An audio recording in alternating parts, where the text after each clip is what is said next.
Ассалаумағалейкум ардақты ағайын, жаңа жыл құтты болсын. Жылдың басын жаңалықтардан бастағанды жөн көрдім. Сонымен, 1 қаңтардан бастап елімізде не өзгереді, қысқаша баяндайын. Жаңа салық кодексі күшіне енеді. Маңызды өзгерістердің бірі қосылған құн салығы 12%-дан 16%-ға дейін көтеріледі. Бұл базардағы және қызмет көрсету саласындағы бағаның өсуіне әсер етуі мүмкін. Айлық есептік көрсеткіш бұрын 3932 теңге болса, енді 4325 теңге болады. Тиісінше айыппұлдар да қымбаттайды. Ең төменгі жалақы 85 мың теңге деңгейінде қалады, ал ең төменгі зейнетақы 69 мың 49 теңгені құрайды.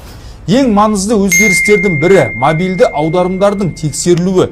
Егер 3 ай қатарынан сіздің жеке есепшотыңызға әр айда 100 және одан көп адамнан ақша түссе, және жалпы сома 1 миллион 20 мың теңгеден асса, бұл кәсіпкерлік қызметтен түскен табыс ретінде қарастырылады. Мысалы, наурызда 100 адамнан, сәуірде 100 адамнан, мамырда 100 адамнан және жалпы сома миллион 20 мың теңгеден асса, сіздің мәліметтеріңіз банктер арқылы мемлекеттік кірістер органдарына жіберіледі. Сондықтан аударым қабылдағанда абай болыңыздар. 2026 жыл сіз бен бізге табысты, берекелі, өте бай жыл болсын. Құрметті достар, жаңа жыл басталды. Қандай өзгерістер бар? Азаматтардың көп тіршілігінің сұрап жатқаны мобильдік аударымдар. Мен түсіндіріп кетейін. Бұл жерде 3 критерий бірден орын алу керек. Яғни 100 бірінші айда әртүрлі адамнан әртүрлі аударым емес, екінші айда да дәл солай 100 әртүрлі адамнан, үшінші айда да 100 әртүрлі адамнан. Егер сіздің шотыңызға ақша түсетін болса, ол 3 ай қатарынан қайталанатын болса, екінші критерий. Үшінші критерий, ол жалпы сомасы миллион 20 мың теңгеден асып кететін болса, егер, онда сіз бұл критерийға кіресіз. Ол кезде де банк осы ақпаратты кіріс басқармасына жібереді, кіріс басқармасы сізге хабарлама береді. Сіз хабарламаға 30 күн уақытыңыз болады жауап беруге. Сол кезде сіз дәлелдей алсаңыз, ол жеке кәсіпкерлік мақсатта емес, сіздің бауырыңыздан, не туысқаныңыздан басқа мақсатта ақша түскенін дәлелдесеңіз, бұл бақылаудан сіз шығасыз. Одан бөлек келесі танымайтын адамдардан түсу керек. Егерде бірінші айда 100 әртүрлі адамнан сізге, екінші айда да дәл 100 әртүрлі адамнан шотыңыз ақша түсіп, үшінші айда 98 әртүрлі адамнан түсіп, бірақ екі аударым бір адамнан ғана түсетін болса, онда бұл критерийден сіз тағы да шығып кетесіз. Яғни сіз бақылауға алынбайсыз. Сонымен қатар жеке аударымдар бақылауға алынуға жатпайды. Туысқандарыңыз, інілеріңіз, басқа да бауырларыңыз аударған ақшалар бақылауға алынбайды. Одан бөлек садақаға, тойға, басқа да кәсіпкерлік мақсатта емес аударымның бәрі бұл критерийға кірмейді. Және тағы бір айтып кететіні, миллион 20 мың теңге бұл өте аз сома. Одан асып кетсе не сұрап жатқандарға. Мысалға, бірінші айда 100 әртүрлі адамнан сізге шотыңызға ақша түссе, екінші айда дәл солай түссе, критерийіңіз жақындап келеді. Бірақ үшінші айда болмаса бастапқы айда 50 әртүрлі адамнан сізге ақша түсіп, бірақ қалған ақша мына 100 әртүрлі адамнан емес, сол 50 адамнан ғана түсетін болса, және оның сомасы 20 миллионнан асып кетсе де, сіз бұл критерийға кірмейсіздер. Сондықтан басты сіздердің қадағалайтындарыңыз мынау: бірінші, 100 әртүрлі адамнан 3 ай қатарынан сізге аударым түскенін бақылау керексіздер. Егер дәл солай болатын болса, да сіз бағанағы бақылауға алынуыңыз мүмкін. Оның өзінде сізге кіріс басқармасы мүмкіншілік береді, келіп түсіндірме жұмыстарын жасауға және кәсіпкер ретінде тіркелуге. Айыппұл салмайды және есепшоттарыңызды бұғаттамайды. Хабарлама келгеннен кейін 30 күн ішінде егер жауап бермейтін болсаңыз, онда шара қолдануы мүмкін. Рахмет. 2026 жылдан бастап қазақстандықтардың қалтасына тікелей әсер ететін өзгерістер көп. Енді сатып алатын және тұтынатын тауарлардың басым бөлігіне 16% салық төлейміз. Себебі қосылған құн салығы 12%-дан 16%-ға көтерілді. Жаңа жылдан бастап табысы жоғары адамдар көбірек салық төлейді. Егер жылдық табысыңыз 33 миллион теңгеден асса, 15% жеке табыс салығы салынады. Айына 3 миллион теңгеден көп табыс тапқандар да осы мөлшерде салық төлейді. Жылдық айналымы 40 миллион теңгеге жеткен кәсіпкерлер міндетті түрде қосылған құн салығын төлеуші ретінде тіркелуі керек. Жаңа жылдан бастап айыппұлдардың барлығы дерлік өседі, себебі айлық есептік көрсеткіш 4325 теңге болмақ. Дегенмен жәрдемақылар 10%-ға көбейсе, зейнетақы мөлшері 10%-ға өседі. Бірақ ең төменгі жалақы 85 мың теңге болып қалғанымен, ең төменгі зейнетақы 69 мың теңгеге өспек. Сондай-ақ зейнетақы аударымын төлемесеңіз, банк шоттарыңыз бұғатталуы мүмкін. Мобильді аударымдар қатаң бақылауға алынады. 3 айда 100 мың теңгеден көп аударым және 1 миллион теңгеден артық түссе, салық органдары тексере алады. Жеке куәлік тегін беріледі, бірақ ажырассаң 8650 теңге төлейсің. Мәміш жүйесінде өзгерістер бар. Сақтандырылған азаматтар үшін тегін медициналық қызмет түрлері көбейді. Жарна төлемегендер 3 ай тегін қызмет ала алады, бірақ оның қайтарымы бар. 2026 жылдан бастап жаңа пәтерді 2 жылдан жетпей сатсаңыз, салық төлейсіз. Сонымен қатар баспанаңызды сақтандыруға міндетті боласыз. 2026 жылдан бастап көп балалы отбасы болсаңыз да салықтық жеңілдіктер қарастырылмайды. Қысқасы, қымбатшылыққа дайын болыңыз. 2026 жылдан бастап не өзгереді? Санаулы күндерден соң жыланды шығарып салып, жылқы жылын қарсы аламыз. Ескі жылға өкпе жоқ, жаңа жылдан үміт көп. 1 қаңтардан бастап зейнетақы, жалақы, әлеуметтік төлемдердің көлемі артып, халықтың жағдайы едәуір жақсарады деп жауаптылар қуантып қойды. Әріптесімнің сюжетін көрейік. Ескі жыл есіркеп, жаңа жыл жарылға дейтін халықпыз ғой. Жаңа жылдан тек жақсылық күтеміз. Әуелі оң жаңалықтардан бастайық. Келер жылдың 1 қаңтарынан бастап айлық есептік көрсеткіштің көлемі көбейеді. Сәйкесінше зейнетақы, жәрдемақы мен түрлі әлеуметтік төлемдердің мөлшері де артады.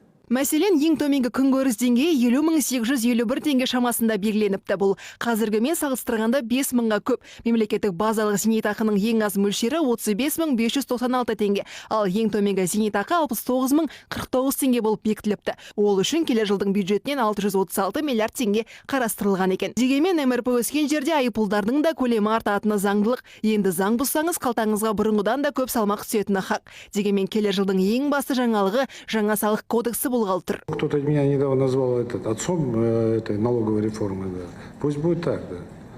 Мы считаем, что у нас все получится. Желіде салық реформасының әкесі аталып кеткен Серік Жұманғаринның сөзінше, бұл өзгеріс ел экономикасының дамуына үлкен септігін тигізуі тиіс. Оны экономистер де растап отыр. Барлығы да сонда ресмилендіргендіктен көлеңкелі экономиканың біз алдын аламыз. Ол деген сөз қосымша азаматтарға салынып жатқан ауыртпашылықтардың барлығы да азаяды. Өйткені салықтық әділеттілік орнайды. Яғни көлеңкелі экономиканың жолы кесіліп, ұлттық қордың қаржысына қайта-қайта қол сұғу азаяды. Келер жылы салықтан ақ бюджетке 4 триллион теңгеге жуық қаражат жиналады екен. Қарсынша, келесі жылда перспектива өте жақсы. Біздер қосымша 4 триллионға жуық жаңа табыстарды көріп отырмыз. Оны біздер әлеуметтік салаға жұмсаймыз, бизнесті өңірлерге жұмсаймыз, бизнесті қолдауға жұмсаймыз. Жаңа жұмыс орындары ашылады. Дегенмен таяқтың қашанда екі ұшы бар. 2026 жылдың 1 қаңтарынан бастап осы кодекске сәйкес қосымша құн салығы 12%-тен 16%-ға дейін артады. Барлық халыққа қызмет көрсететін кәсіпорындар жаңағы 4%-ды бағаға қосады. Яғни салықты халықтың есебінен жауып алуға тырысады. Осыған дейін құрылыс компаниялары әлеуметтік нысандар бұл салықтан босатылған еді. Енді келер жылы балабақшадан бастап баспананың бағасына дейін шарықтауы мүмкін. Бизнес ешқашан артық ақша төлемейді. Ол салықты жаңағы қосалқы бір тәсілдермен өтудің амалын қарастырады, немесе төлейтін болған жағдайда ол қарапайым халықтың қалтасына түседі. Сондықтан кәсіпкерлер де шулап отыр, түсініп отыр. Дегенмен салықтық база қалыптасқан соң реформаның пайдасы мен нәтижесін көреміз дейді білетіндер. Жалпы жылқы қиындыққа төзімді, күш қуаты мол, еркіндікті сүйетін жануар ғой. 2026 көп адам үшін сәтті әрі жемісті жыл болады дейді сарапшылар. Лайым солай болғай. Нұрай Құрақбай, Али Мұхтаров, Әлиби Қожагелді, Еуразия, бірінші арнасы. Жаңа жылда жаңа жалақы 2026 жылдың 1 қаңтарынан бастап мемлекеттік мекемелер бюджеттен қаржыландырылатын ұйымдардың қызметкерлері үшін ең төменгі жалақы мөлшері 99 мың теңгеге дейін көтеріледі. Бұл туралы еңбек және халықты әлеуметтік қорғау вице-министрі Асқарбек Ертаев мәлімдеді. Қазір ол 85 мың теңге. Келесі жылдан бастап айлық жалақы 14 мың теңгеге дейін өсіп, ең төменгі табыс көлемі 99 мың теңге болады. Бұл бастама бюджетті сала қызметкерлерінің әлеуметтік жағдайын жақсартуға бағытталған. Барлықтарыңызға қайырлы күн. 2026 жылдың 1 қаңтарынан бастап Қаржы министрлігі банк қосымшасын пайдаланатындарға қатысты өз талаптарын күшейтті. Яғни сіз шотыңызға 3 айдың ішінде 1 миллионнан аса ақша аударым түсірілетін болса, сізге міндетті түрде мемлекеттік кірістер басқармасынан уведомление келеді. Яғни сізді налоговый камеральный контроль бойынша тексеруге алады. Сол себепті сіздер осындай төлемдерді егерде жасайтын болсаңыздар, міндетті түрде дайын болыңыздар. Сіздерде ИП болмаса да, ТО болмаса да, сіздер ол түскен ақша бойынша толығымен отчет тапсыру керек боласыздар. Яғни ол ақша қайдан келді, кімнен келді, не үшін келді. Сіздерге осындай проблема тудырмас үшін Каспий переводтарды немесе банк переводтарын азайту керек боласыздар, немесе наличный арқылы, яғни қолма-қол. Каспий Голдта 100 переводтан айына 3 ай қатарынан 250 мың теңгеден асып кеткен сумма перевод болса, налоговый тексереміз деп айтты. Бірақ мысалға кейбір кәсіпкерлерге қарап отырсаңыз, или өзіңізде мысалы саудаға жасауға барсаңыз, базарда 10 перевод болуы мүмкін, бірақ 400 мың теңгеден 4 миллион болады. 4 миллион 3 айда мысалы 12 миллион. Бұл үлкен сумма ғой. Әрине ол подозрительный болып, налоговый 10-та шақырып қарауы мүмкін. Себебі 100 переводқа жеткен жоқ, бірақ суммасымен асып кетті. Бұл жерде кішкене қате түсінік болып жүрді, көп кәсіпкерлер ойлап жатыр. Менікі 100 переводтан асқан жоқ деп. Сіздікі 100 переводтан аспағанмен суммасымен сіз бірақ переводпен асып кетіп отырсыз ғой. Мысалға маған көп дайректте сұрақтар келіп жатыр қазір. Бүткіл обменниктің ақшасын кәсіпкердің немесе қызметкердің картасынан айналдырып отыр екен. Ол 200 миллион ауыстырды дейді. Енді әрине 200 миллион теңген картаңыздан айналдырып өткен болса, салықсыз тексереді. Даже сіздікі 100 переводқа жетпеген жағдайда да сумма үлкен ғой. Ол уже мониторингке автоматически түседі бұл жағдайда. Каспий Голдпен 1 қаңтардан бастап кәсіпкерлер магазинде істейді, сауда жасайтын ағайын бауырлар төлем ақы алмаңыздар уже болды. Ана жол постта мен сіздерге бұл жайлы түсіндіріп берген болатынмын. Енді мен сіздерге айтқым келетіні, мен налмен жұмыс істеймін деген адамдар шықты да арасында. Айналайындар, өздеріңізді алдамасаңыздар, қаяқтың налы, кімде бар нал қазір? Бәрінде перевод.